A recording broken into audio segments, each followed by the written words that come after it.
تو اس وقت اگر پارٹیز کے اندر بات کرنا جمہوری عمل ہے تو سر وہ تو پھر مفتاح صاحب نے بھی کی، پھر ان کا کیا بنا؟ وہ مصطفیٰ کھوکھر صاحب نے بھی کی، آپ دیکھ لیں ان سے استعفیٰ لے لیا گیا۔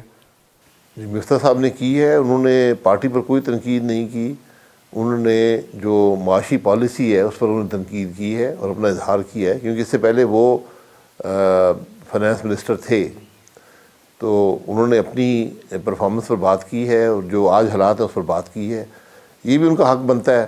لیکن سائیڈ لائن تو کر دیے گئے۔ سائیڈ لائن کیا ہوتا ہے اس کا مجھے پتہ نہیں ہے۔ پارٹی سے دور ہیں سر اب تو، مطلب پارٹی کو سے دور ہیں تو نقصان پارٹی کا ہی ہوگا۔ جب بھی آپ اس پر ایسی بات کرنے پر کسی کو نکالنا مناسب بات نہیں ہوتی، یا سائیڈ لائن جسے آپ کہتے ہیں۔